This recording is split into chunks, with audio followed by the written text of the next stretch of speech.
Welcome to the Odd Life Podcast. That's AWED, which stands for Awake, Well, and Empowered. We're here to have conversations to inspire women of all ages to live odd AF. I'm your host, Hallie, and thank you so much for being here. Let's dive in. Hey everyone, welcome back to the podcast. Hope you're having a great start to your year. I have a guest for you today. I'm really excited to share her information and her story with you.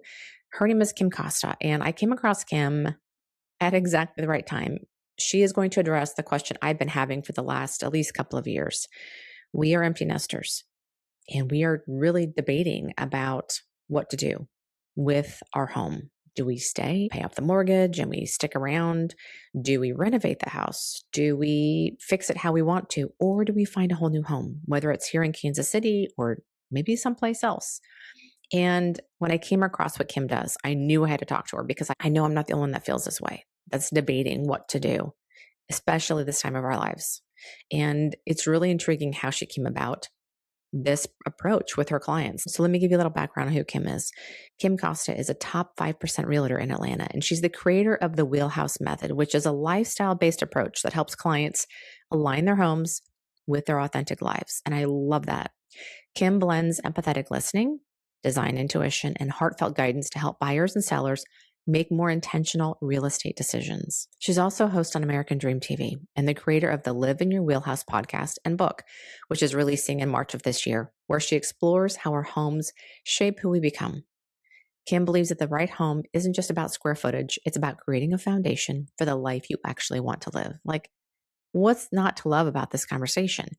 She talks a little bit about how she came up with this method, her own struggles with trying to figure out where she wanted to live, what felt authentic to her, why feeling authentic in her home totally transformed how she approaches her clients. The way she approaches her clients is the way that she had to approach her own life and to figure out what makes me want to stay in this house. Do I love it? Do I want to renovate it? Do I want to move to someplace that feels more like me? And I think so many of us are questioning that right now. So I can't wait for hear the conversation, learn more about Kim, check out her podcast and her book coming up in a couple of months. And hopefully she can help you ask the right questions that will help you determine what feels like the best decision so you can live your most authentic life in a home that you absolutely love. So let's dive into this conversation with Kim Costa. Enjoy. Thanks for being here. I'm so excited to talk to you. I love this concept you've got going on and what you're doing with your business. And I would love for you to give us a quick little intro to who you are. Sure, that'd be great. Thank you for having me here. I am Kim Costa. I'm a top Atlanta realtor. I have been in the residential construction and real estate industry for over 30 years. I've been an agent for the past going on 9 years, top producer, and I have come up with a system through my writing and life experiences to help people align with the perfect home for them. I love that. And this is what drew me to you when I saw, your sort of your tagline, which is an empowering guide to stay, go, or reno. And that's your life as well as your home. Yeah, I love that. And that's sort of where I'm at right now. So everything just really clicked for me when I read that. And I would love for you to talk about the inception of this, like where this came from, because to take this to the next level is really impressive because you're not just helping somebody find a home, you're helping them find the exact right home, whether it's the one they're in even, and then just helping them feel aligned in their own space. So tell me where this started and how this came to be part of your business. So I've always had an interest in human resource development. I've got extensive master's work in human resource development. And I just wasn't using it as much as I had hoped. I was kind of stuck being an accountant for small businesses, including my own. And I was living way out of my own alignment. Like my hobbies were wrong, my home was wrong, my career was wrong. So I started to change everything like around 2014, 2015. And while I was transitioning out of that controller accounting role into real estate, I took a personality test and realized I don't have the personality for anything I'm doing. And it just wasn't matching up. So as I transitioned into being a realtor, so I was doing the Wheel of Life with my coach at the time to align my whole life to what suited me better, including my job. And I found my home was changing. And then when I became a realtor, I found that I was categorizing my clients into one or two or even three of the 8 areas of the Wheel of Life. So they're Mm-hmm. career, environment, health, spirituality, romance, family and friends, and finance and entertainment, like fun and leisure. So I would say, oh, Sure. this is a career finance move, or this is a family and friends health move. And that's how it started. Oh, wow. And it's funny how we take our personal experiences and then what you've done is taken that and now it's part of your purpose with the lessons you learned, what you learned about yourself. Like, how can I help other people feel the same way? Because obviously it impacted you. You told me this week in our pre chat that you were living in a remote home, isolated from everybody, and that's not who you are at all as a person. You learned that about yourself, and then being able to take that and go, oh my gosh, how can I use this to help my clients and to really tune in to who they are? So, do you have your clients do the wheel of life? Well, I do. I don't go through all of the questions with them because some of them Hmm. don't pertain. So there's like a set of questions for each of the areas Hmm. in the wheelhouse method. It's in the Hmm. book, and I'll be running workshops to bring people through it to get some Yeah. clarity about that. Yeah. What I try to do is if they don't know their personality, I listen for cues about their personal preferences. This is how they like to live, especially if it's a couple, they have Sure. different ways of living.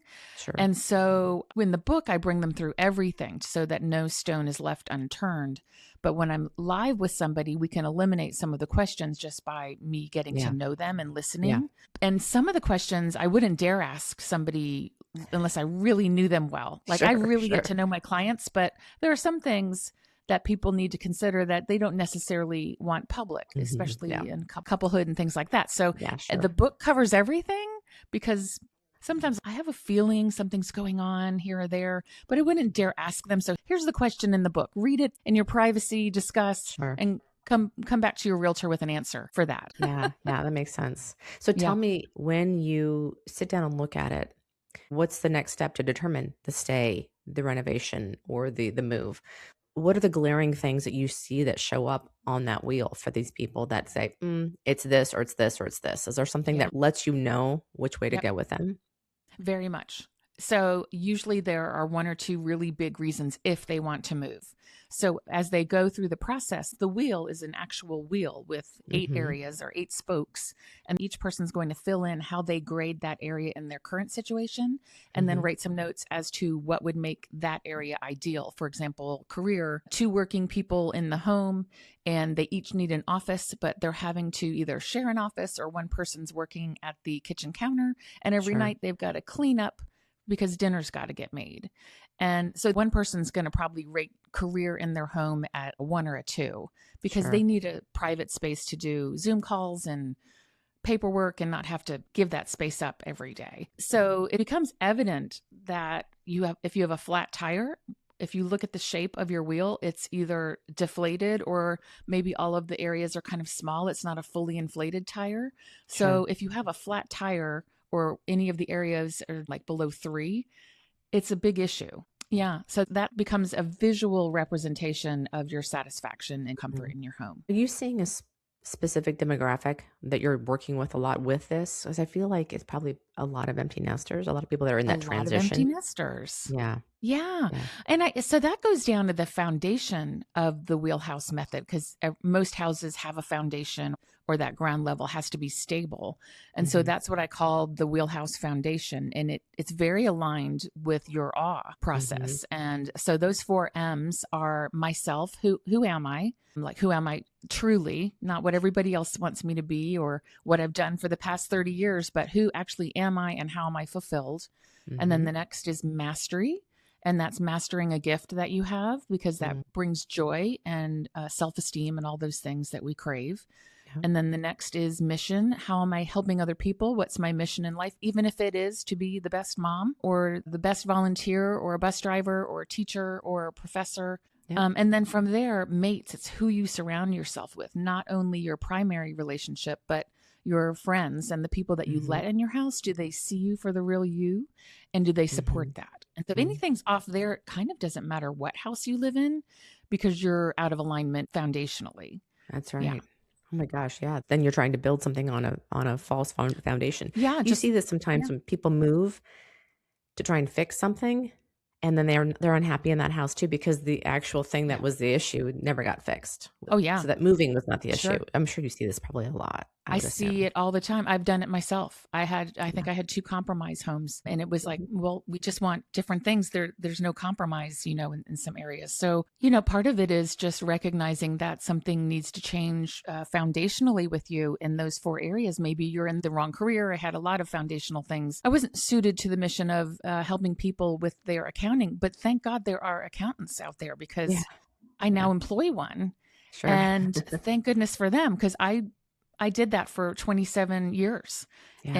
and they're much more suited to that and they can give me the snapshot that I need to make decisions. Yeah. So if you're off in any of those areas, you can go back and look at it. But if you're in a hurry to look at a home, you Mhm. might need to make that decision. But if something still feels off, you can go back to the foundational area and take a look Yeah. at that. That makes sense. And so when you have the foundation in place, those are all solid. You've figured out what their needs are. Are you finding that they're resisting leaving maybe the family home where the kids were raised? Are you finding whether it's the spouses are not seeing the same things? Like there's that show on HGTV. It's the Stay or Go. They Love renovate it or it and then they list it. that's Yeah. yes, exactly. And so they renovate it and then they have to decide if they want to stay or go. And so Mhm. there's that one spouse wants to stay and renovate, one Yes. wants to leave. How do you navigate that? Because when you've got two people in a situation that maybe have different views, different ideas, their wheels look completely different, like how do you navigate that with them? Is that a struggle for you with that? It can be, but Mhm. because I'm a personality theory enthusiast, we'll say, I've been enthralled with it for decades, ever since, my master's work. And I can sometimes see that people have two different personalities and perhaps two different goals. Mhm. And I hear it all the time. And so you really have to compromise as much as Yeah. possible and acknowledge each person. Yeah. And sometimes there's one person who leads the search more than the other. And then Mhm. you can kind of see that person get real quiet. And you can tell by Yeah. body language, they don't like this house. Yeah. And so I try to include both people in the process and ask, let's just say there's a wife named Mira and she's gotten quiet in a home. I'll say, what do you think? Mhm. Well, I don't know Mhm. about this or that. You want to hear what their Yeah. objections are and what need. It boils down to what need of yours is not going to be fulfilled in this house. Because I'm telling you, if they move in that house and she's unhappy, that's Yeah. going to be a problem. Yeah. And so it's better to address it before the contract is signed and That's right. figure out a compromise that people are at least mostly happy with than someone to be unhappy in the home because Yeah. it's an expensive mistake. Well, I've seen it, and I kind of alluded to it earlier. People leave, and then next thing you know, you're like, oh my gosh, they're getting divorced. You're like, Yeah, whoa, like if they, the like house didn't that was fix it. didn't fix it. Again, if someone doesn't speak up, or there's other things that are going on that they're not addressing, it can be a big problem for later, for sure. This is such an interesting time because I think the empty nest is sort of that time when we're all trying to figure out, okay, what's next for us. We know the Yeah. kids are grown, and especially if you're a stay-at-home mom or you worked out of the home and part of your role is now gone, you have to adjust. Have you seen people come to you because this is kind of where I'm at? Is that they're okay now that I've got this freedom? I don't have all these other responsibilities. There's a sense of adventure or maybe seeking something new Mm-hmm. as a way to shake things up. Do you see that as enough of a reason for people to move, or is it more you still have to go back to that wheelhouse and look at that even though you feel like you're ready for adventure, you're ready for something new? What are the things that can catch people? Because I think that's sort of where we're at is we have this all this freedom and we can go and do, but what should we still keep in mind before tackling that? Like, what are some big things we're not looking at or blind spots in that situation, as well as obstacles? What would I you think recommend in that situation? I would recommend them trying out the new scenario. For Mm, example, an empty nester couple wants to downsize and travel more. Like, using a good example, like they had a home with a yard and a pool, great school system, but now they want to move more in town so they can, do the arts they couldn't get to before, or sure. go walk to a restaurant and be closer to the airport where they can fly out and travel, and maybe get a second home somewhere. I would suggest doing an Airbnb in that area, or traveling to go just have a night out, or if it's possible, renting a space and walking around the neighborhood that you might Hmm. want to live in, because you might find that it's noisy at night and you're not going to be able to sleep, Yeah. or there's nowhere to park, or, oh gosh, I've witnessed this very much recently at an open house, like back in the country where I live. And Mm. there's three small towns that people are the empty nester age are moving to. And I had an Mm. open house back out in the country with the pool and the big yard. And there were about 7 couples that came through that were like, yeah, we tried the whole downtown thing. We sold our big house and we're like, we want to come back. Oh, And really? so, sometimes you're fixing one issue. I want connection because you don't have your kids at home anymore. I want to Yep. have connection. And Yep. then you find out, oh gosh, that wasn't quite right. So maybe trying it out for a moment, even if you rent somewhere for 6 months in Yep. that area, especially if it's far away, I would recommend that. Try before you buy kind of Try thing, before right? you buy. Yeah, that makes sense. And that's kind of where we're at right now is we really don't know where it's going to be, where we Hmm. want to take a look at. I mean, it could be the Pacific Northwest, it could be Colorado, it could be Montana, it could be the Southeast. We have no idea because there's so many Hmm. places we haven't seen. And I think this is also the one thing that catches people too is we go on vacation Hmm. someplace like, oh, how great would it be to live here? Well, you've also been on vacation the whole time. You've done That's all the right. activities. You've lived in this beautiful little space for, a week, whatever. And you have to go and live real life there. How easy is it to get to the grocery store? Like we've Yeah. considered getting a second home in the mountains. And Hmm. we've looked at, okay, how far is it to the grocery store? How far is it to the ski resort? How far is it to this? And is it worth a half an hour drive out of town? If we wanted to rent it, could we? Because is it too Hmm. far away? So there's some things that are now coming up for us. But when you're on vacation, it feels great in the moment Right. and it's all quaint and cute and it's decorated for the holidays or whatever time frame you're there, summertime, and it's all the Yeah. people.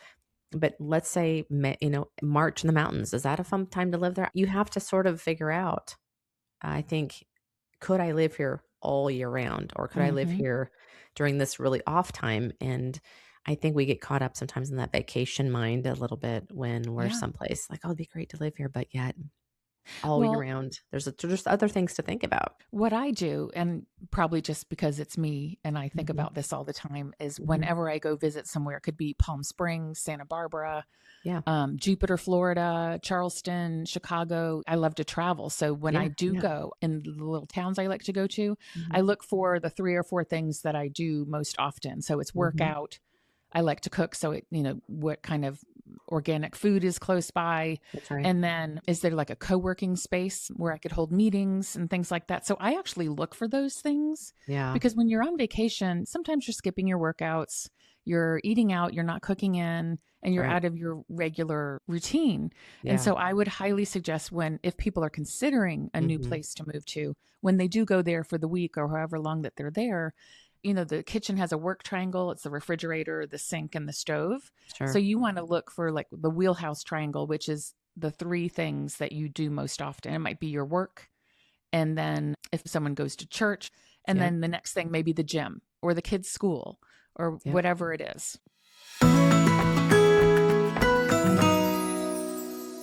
Hey friends, want to take a quick second to point out a product that I'm using on a daily basis called Perfect Amino. It's by Body Health and it's one of my favorite supplements.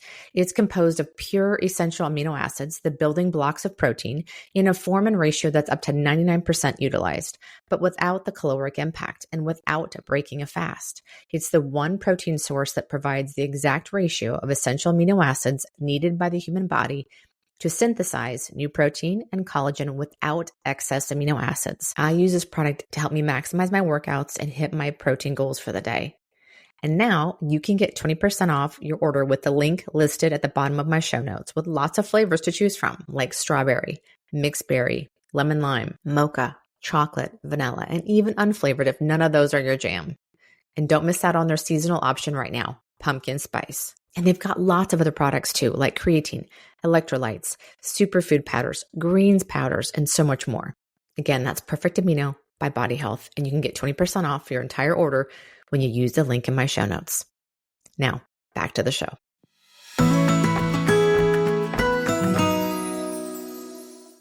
We talked about this a little bit before, but we had moved out to Colorado last spring for our son's baseball season. And we had 2 places actually we stayed. We stayed one that was just 10 minutes up the road from Colorado Springs, and then Hmm. we had to find a second home because we decided to stay longer, Hmm. and we rented another place that was another 10, 15 minutes up the road. A little further up the mountain.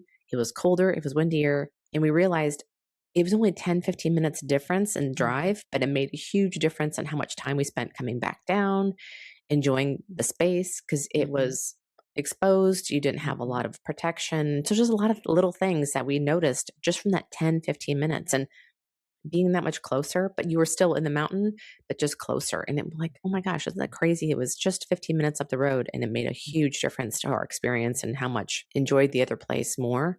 So mhm, just little things. And like you said, the gym, access to a grocery store, your daily routine are so huge. And I know that as we get older, those routines are going to change, but those are sometimes just foundational things. You need to eat. So you have to access to healthy food. You want to have movement. And sometimes, yes, we're going to move to some place that's maybe a more active community. There's biking trails, there's more hiking, there's all kinds of things. Maybe you live by a lake and now you can paddleboard or whatever that is. There's going to be maybe some trade offs, but we just get in this vacation mind when we go someplace like, oh, it'd be great to live here. And now I have the struggle of I've been to a lot of places and mhm, now how do you choose? And I think your solution earlier though was try before you buy it. Go and mhm. rent something for a month or two. I think that's a great solution And different because then, seasons as well. yes, Mhm, exactly. And then maybe it is a second home situation rather than a primary home. And it's a rental property for the rest of the time yeah. that you don't want to be there, Check out AirDNA, see if you can rent it out and Yeah, you live, the best of both worlds. You're in 2 yeah, different places for the best seasons. exactly. Okay, Mhm, so you have now made this part of your business. You have a book coming out and you mhm, have a podcast yourself. So tell me about the book. mhm. Who were you writing for when you wrote this book? And then also about the podcast. Lead us into that and what your plans are for the podcast. So I wrote the book primarily for homeowners that are overwhelmed and most of the time experiencing some kind of life Mhm, change and their home mhm. hasn't changed yet. So they're feeling some discomfort there, or that they want their life to change, that they're not real happy with what they're doing or their situation, their environment, their home environment, whether it be the people or the conditions or the area, or they want a change or they need to make a change. And so Yeah. the book is for them to have clarity so that they don't wind up like 82% of everyone who bought a home in the past 2 years has a major regret. Oh, So in wow. 23 and 24, there's some major buyer's remorse. Wow. We all chose too quickly. Yeah. And I think something like 14% of everyone who bought a home doesn't even like the home. Oh, And so jeez. that's like 3 million people a year because 25 million people a year move in the United States. Wow. So that's a lot of people that are unhappy with their Yeah. homes. So this is a deeper dive. Let's maybe catch the young folks before they make the wrong That's right. decision for 25, 30 years. That's Like, right. who are That's right. you and what are you supposed to be doing? Let's talk about it and let's arrange your environment to start off right and not go down the wrong path for so long. And then primarily too, I find people going through divorce, Mhm. empty nesters, retirees, people that are experiencing some kind of life change. It clarifies what they want the rest of this next stage to look like, and then building your environment around that. So the book comes out March 24th. Perfect. 2026. Perfect. And the podcast is just going through the frameworks for the rest of this year and part way into January.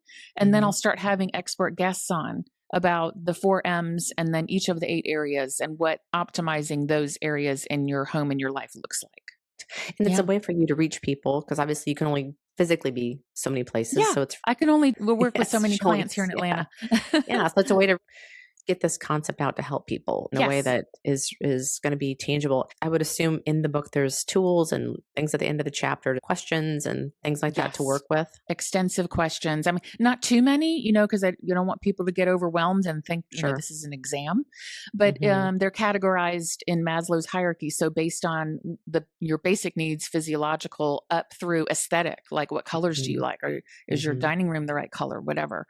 And so it Mhm. brings you up. And so the lower level needs. If those are out of place, then it's more likely you're going to score lower in that area. So I grouped Mhm. them by severity.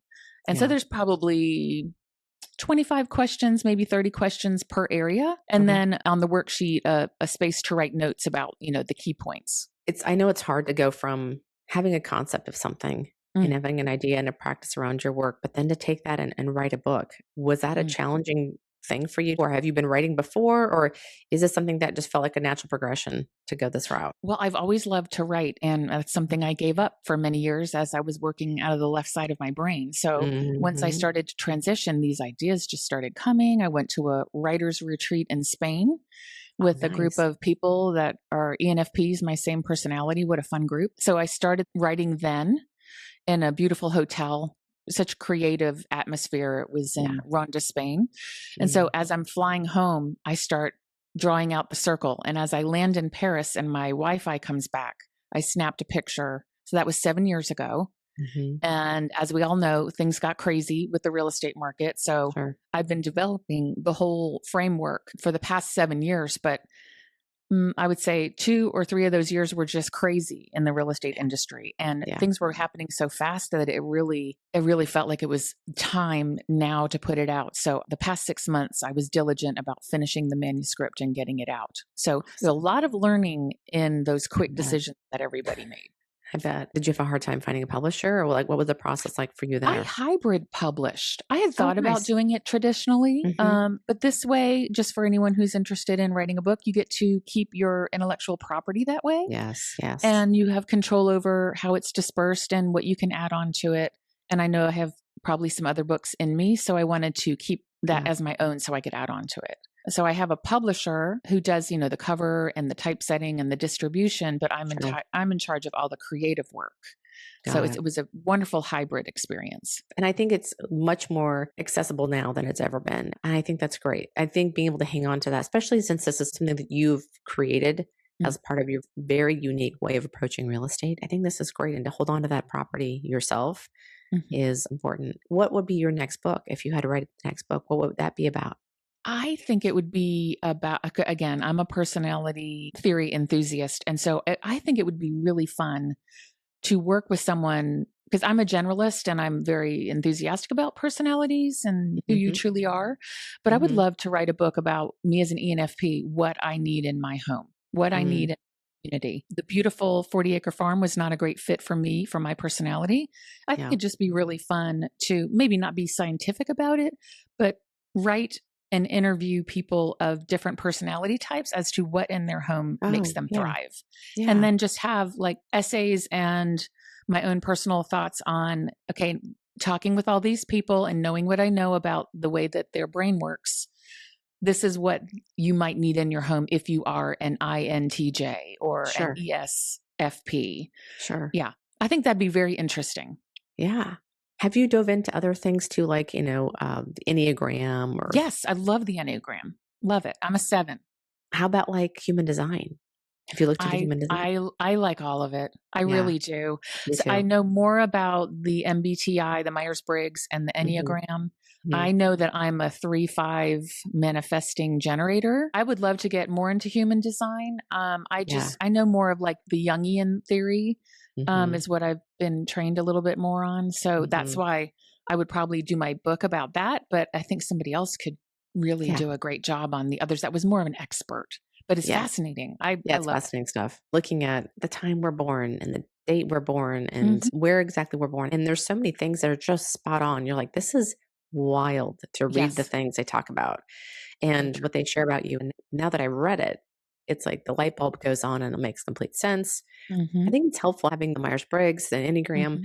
not to tell us who we are, but just to help us understand ourselves better. I think home is so important to really feel like this is our space. And I know it's just a home. At the end of the day, tornadoes, hurricanes, all the things can take it away. But when you're That's right. home, you do want to feel a certain way when you walk into your house. Yeah, And it I needs to think be a that, respite. yes. And I Mhm. mean, because the world's crazy enough. We don't need it to be crazy and feel out of sync when you're We walking don't into need to your own feel out of space. sync at home. That's where Yeah. we refuel. And if you don't have that feeling, if you don't feel that energy and that love and that coziness or whatever that is that you want out of your home, Mm, then that's probably a red flag. Like, okay, you got to figure this out. Is it the renovation? Is it moving? What is it that you need to change about this to make it what you want? And right. I think this would be such a helpful thing for people to really tackle, because it could just be, I need a she shed in the back. That's all I need. I need a Totally. space right in the I back that want I one. can get away to. Yeah, so do I. I'm like, it's a dream. Instagram is sometimes not a good thing because I can see all the things. I'm like, oh, that'd be great to have all that. But anyway, it's just a matter of finding the thing for you that would make either the space what you want, or you have to find the place that gives you what you want. And then Yeah. the next step is, though, let's say you get to the space. Maybe it's even aesthetically not what it should look like on the inside, Mhm. but it has all the Yeah. bones of it. Do you help people with that next step too, or do you have some that you recommend? I do have a design background, so I can help people in that respect as well. But because I mostly do real estate, some if it's a big project, like especially Hmm. if it involves knocking down walls, I'm not Sure, qualified to do that. I can have the idea of why sure, don't you sure. do this, or maybe just repurpose these two rooms. Let's swap Yeah, your living room for your dining room. You have grandchildren now. You need room for 12 people, not six. So let's repurpose this. If you just move this here and situate your furniture this way, I can do that very well. But if it comes to like a renovation where you might need permits, I would absolutely refer them to an interior designer or an architect and even a general contractor that can help them with that. But I'm very good visually with potential. that's one of my probably my weak spots is I have a hard time seeing something. I need to have a drawing that you could repurpose it and show me within this space what this could look like with what I want. Then I can do it. Some people have that gift, and I just don't have that. So for me, I would probably want to walk into a space that's already been renovated Right. because I have a hard time seeing what I want Yeah. unless I had somebody like you helping me. Hmm. Otherwise, I really struggle with that on my own. Do you find that Yeah. with clients? A lot of people don't have the vision. And Mm-hmm. so a lot of times I will use a Hmm. digital mock up of what a room could look like, not changing anything structurally because we don't want to mislead people, but arranging different furniture, sweeping the furniture out, putting a different wall color, and Yeah, then turning it from a bedroom to an office or an entertaining space with room for a wet bar there and things like that. Just reimagining what it could be, yeah. because like one I recently did was turning a bedroom into a wet bar because it had access directly to the outdoors, where Wow. it could be an indoor entertaining space that led Yeah, to the outdoors, and it was a better fabulous. function for Yeah, the room. cool. And so I just mocked it up and put it on an easel in the bedroom. Like Mm, here's another option. So if you can find an interior designer or your realtor that might be good at that to reimagine those spaces and create a visual representation for you, yeah, I think it's not so hard to do anymore. yeah. Hmm. Especially with the interest rates that people have been dealing with, that they've had to renovate to get what Yeah. they want because they can't really afford to go out. Because like we were down at 4%, so now we're like, I can't give that up. So what can I do to this space? And Hmm. maybe it can be a nice bridge until Hmm. you can maybe do the financing you need for the next space. So tell me about your transition from accounting to the real estate world. Was there a moment or an aha moment that you went, this has to change right now? Or was it something gradual? When did you realize I can't keep doing this? That's a great question. So I once built a beautiful house. It was called Clarity Farm, and the story's in the Mhm. book. I was doing all the wrong things there. It was too remote, and there were several reasons why the home didn't work for me as beautiful as it was. It was like a dream, but then it was Mhm. like this doesn't feel right. So I broke my back horseback riding. So that's what led to like, yeah, I can't take care of this big farm. It's too remote and I'm stuck at home doing accounting. I need to see people. So it was like, Yep. maybe if I just get into a neighborhood and see some people, I'll be better. Yeah. But then I was Yeah. still doing accounting 8 hours a day. So it didn't quite fix everything. But the moment that really made me go, aha, was I was continuing to be a controller, helping get my kids through college, having that health insurance, all those things that you get with a Yep. 9 to 5 job. And I gotten word that Clarity Farm was being torn down the next day. Now, this was an 8,000 square foot house, Wow. and it was beautiful and no fault to the new buyers. They wanted to build their wheelhouse, right? So Sure. it was being torn down, and I was getting calls from people like, who would tear down that beautiful house? And I was like, I don't know. I can't believe it. And I took it as my sign, like, wow, almost like the phoenix rising, that Mhm. that home was really not meant for me. It was meant for someone else, and let it Sure. go. Let other Yep. people build their dream house the way they want to build it. But I am not going to sit in an office 8 hours Yeah. a day, 9 to 5, because I knew I wanted to become a realtor. I was just waiting until my Mm. kids were through school and didn't need insurance anymore, et cetera. Sure. And that was the wake up call, like, okay, what I called like my masterpiece at the time when I was building it with my former spouse, that didn't work out. But I've had whispers that I need to be doing something else. But it was like, yeah, that's the sign, because that got torn down. But now I can go out and help other people build their dream homes, and I can do my dream lifestyle. I was right in the middle of transitioning everything. And I was like, this is the sign. This is the Yep. sign Yep. to do it. And so, you know what I did? I didn't really tell anybody who I was. And I went to the showcase home that raised money for people in wheelchairs and things. Yeah. Yeah. And I was supposed to be in a wheelchair from my accident. Well, I Mm. decided to sponsor the new home as my coming out as a realtor. And so it was like, okay, I'm going to turn this into what I'm supposed to be doing. So that was my wake up call. If you have friends or want to have more friends, which I assume is pretty much everybody, I want to let you know about one of my favorite podcasts, Dear Nina, Conversations About Friendships. Nina talks with a variety of guests who are here to help us find, keep, and grow our friendships. She covers a wide range of topics, all related to friendships that can help you in young adulthood, all the way through the empty nest and beyond. Her weekly episodes have been a cornerstone of my own podcast listening, and I hope you take a moment to check her out. Of course, the link to her podcast is in the show notes. Now, back to the show.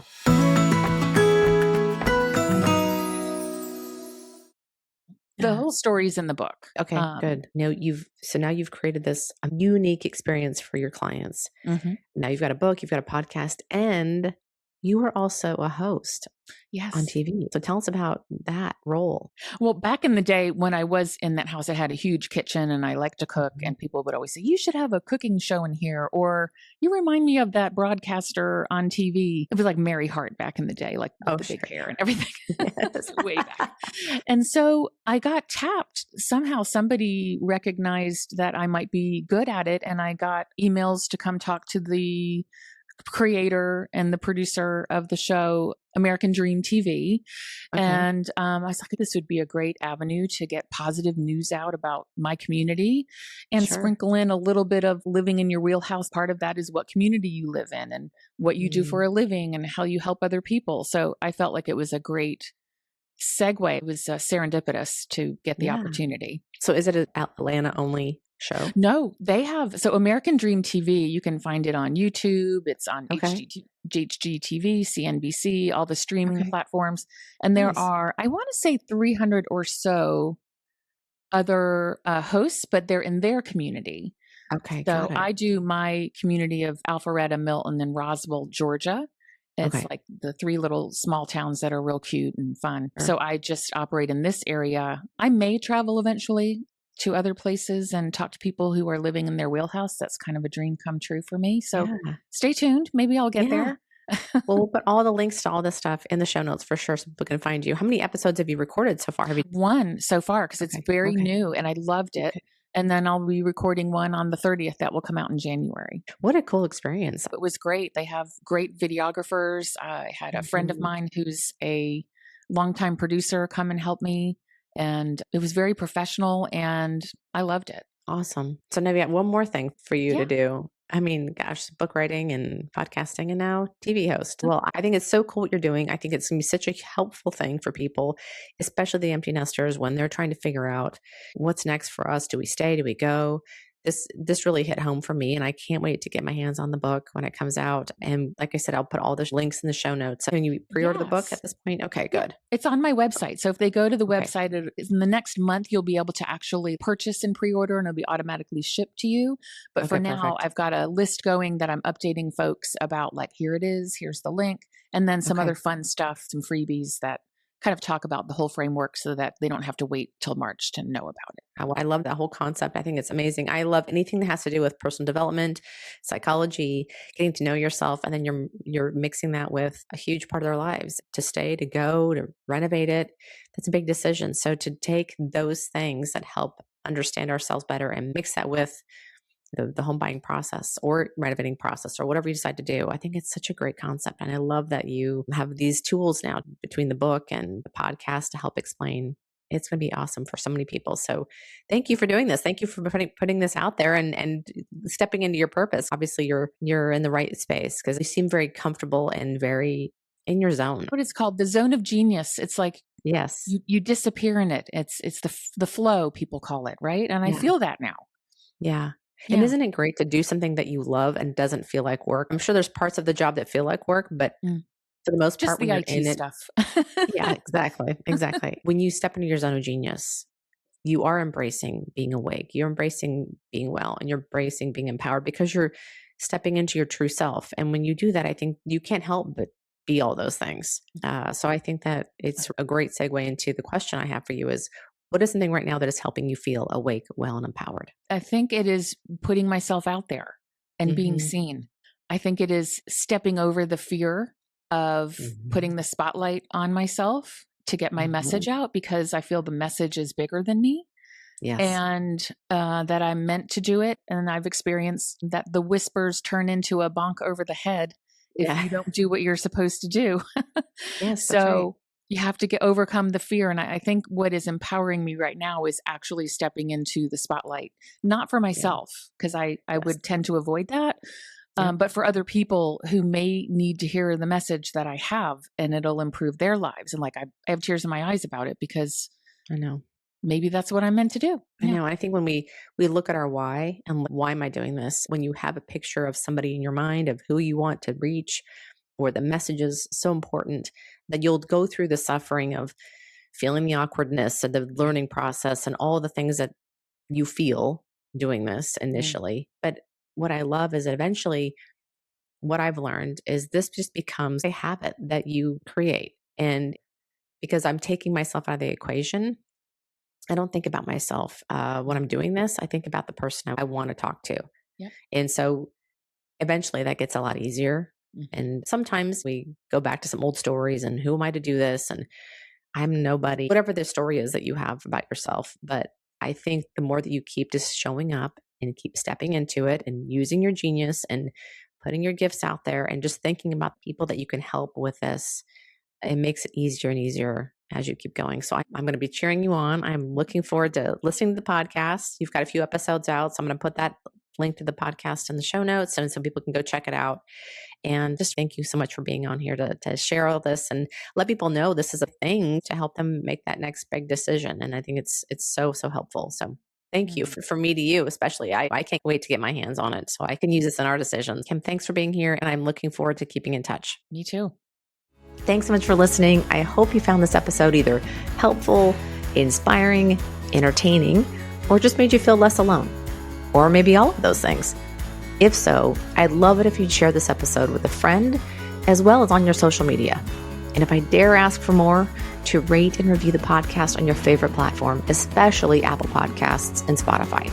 You see, the more reviews we have, the more people we can reach, and the bigger the Odd Life community can become.